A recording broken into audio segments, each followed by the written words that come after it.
আপনি যদি নামাজি হন আপনার গর্বের সন্তানটাও নামাজি হয়ে যাইবে। আপনি যদি কোরআন পড়নেওয়ালা হন আপনার গর্বের সন্তানটাও কোরআন পড়নেওয়ালাই হবে। আপনি যদি গুনাহগার জিনাকার আপনি যদি বেপরদা বেহায়া হন আপনার গর্বের সন্তানটা এমনই হবে।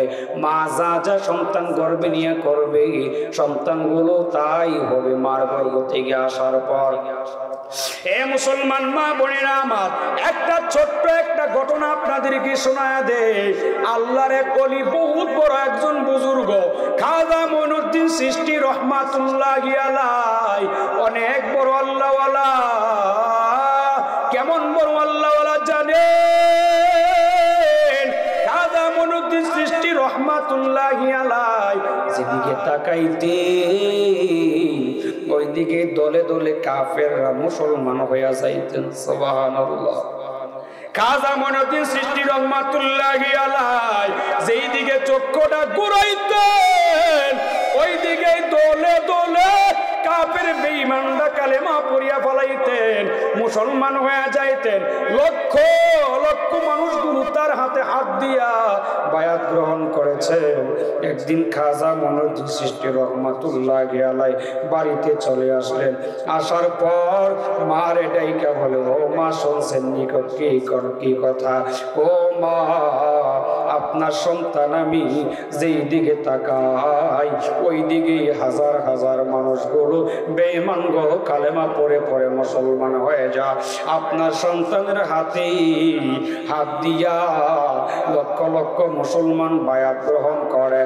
এই কথা শুই না মা মুস্কি মুস্কি হাসতেছি। বাচ্চারা সন্তান ডাক দিয়া বলে, ও মা গো, আপনার এত সুসংবাদ দিনে আপনি মুস্কি মুস্কি হাসতেছেন। হাসবো না কি করব?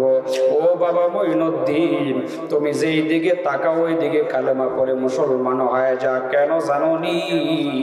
কেন কেন কিসের জন্য? তুমি যখন আমার গর্ভ থেকে দুনিয়ার জমিনে আসলা, আসার পর ও বাবা তুমি কথা বলতে পারো না, তোমার ভাষা শুধু কান্না, কান্না ছাড়া তোমার কোনো কথা নাই, কোনো ভাষা নাই। ওই সময়ই ও বাবা রাতের বেলা, শীতের রাত্র, ঠান্ডার রাত্র, আমি মা ও বাবা তোমার বুকের মধ্যে নিয়ে ঘুমায়া গেছি। ঘুমায়া যাওয়ার পর গভীর রাতে তুমি ক্ষুধা লাগছে, ক্ষুধার যন্ত্রণায় কান্না শুরু করেছ। তুমি তো বলতে পারো না খাবার দেওয়ার জন্য, তুমি তো বলতে পারো না তোমার ক্ষুধা লাগছে, তুমি কান্না শুরু করেছ। ওই সময় আমি মা তোমার মুখে দুধ দিতে পারতাম, কিন্তু বাবা না, আমি তোমার মুখের মধ্যে দুধ দেই নাই। আমি মা তোমার কান্না করা অবস্থায় বিছানায় রেখে ওই শীতের রাত্রির মধ্যে আমি মা দৌড়ে উঠিয়া ঠান্ডা পানি দিয়া ওযু বানায়া আমি মা ওই ঠান্ডা পানি দিয়া ওযু বানায়া আমি মা বিছানায় এসে তোমার খাবার দিয়েছি, মুখে দুধ দিয়েছি। ও বাবা আমি চাইলেই তোমার দিতে পারতাম, কিন্তু দেই নাই। কেন দেই নাই জানোনি? আমি মা ঘুমায় গেছিলাম, আমি মার ওযুটা ভেঙে গেছে। আমি মার একটা চিন্তা, আমি মার ওযুটা অপবিত্র অবস্থায় আমি মা আমার বাচ্চাটারে খাবার দিতে পারি না, এই জন্য আমি মা তোমারে খাবার দেই নাই। ওযু বানায়া তারপর তোমারে দুধ দিছি। ও বাবা এখন বুঝো, তুমি যেদিকে তাকাও বেঈমানরা কালেমা পড়ে মুসলমান হয়ে যা। কেন? আমি মার কষ্ট, আমি মার পরিশ্রমের বিনিময় তোমার এত কেরামতি। ও পর্দারের মা, তাহলে ঘটনা শুই না কি বুঝলেন? ওযু সারা মা এক পুরা দুধ দেয় নাই। ওই বাচ্চাটা কেমন বড় বুজুর্গ হইল, কত দিন আগে মারা গেছে, এখন পর্যন্ত তার নামটা সবাই সুন্দরভাবে উচ্চারণ করে। কিয়ামত পর্যন্ত খাজা মঈনুদ্দিন চিশতি রহমাতুল্লাহ আলাইহির নামটা সুন্দরভাবে মানুষ নিবে, সুন্দরভাবে সম্মানের সাথে উচ্চারণ করবে। এ পর্দারের মা যাদের গর্ভে সন্তান আল্লাহ দান করে, মাসে মাসে চেকআপ তোমার জন্য যেমন জরুরি, ওইটা মানলেও সমস্যা, না মানলেও সমস্যা নাই।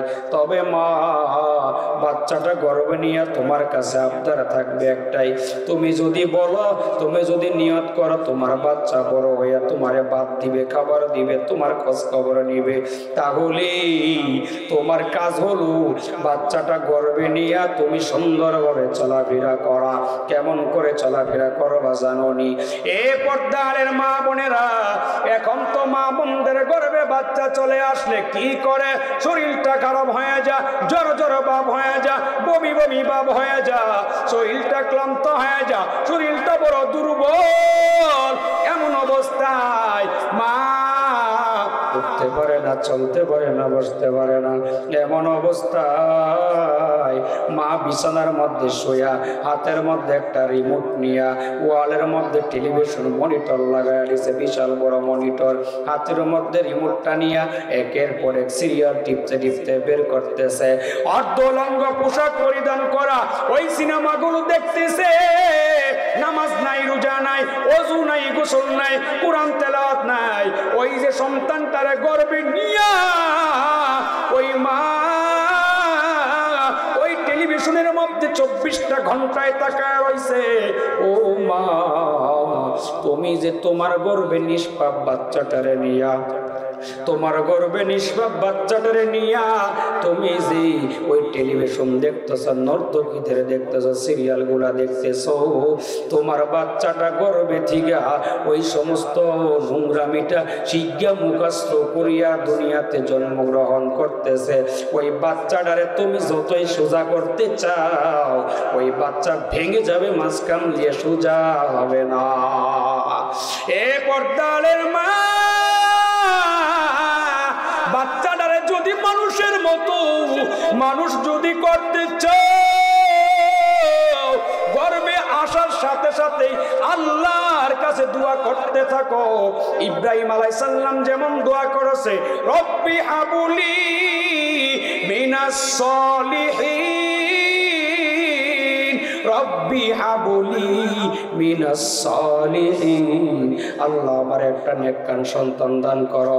ওগো আল্লাহ, আমার নেককার সন্তানের বাবা বানায়া দাও। এমন করিয়া তুমি দোয়া করো, দোয়া করতে থাকো। গান বাজনা বাদ দাও, চেষ্টা করো, শরীরটা দুর্বল, কষ্ট করে হলেও সন্তানের চিন্তা করিয়া হলেও তুমি, সন্তানের চিন্তা করে হলেও তুমি নামাজগুলো বাদ দিও না, কোরআন তেলাওয়াত গুলো বন্ধ করো না।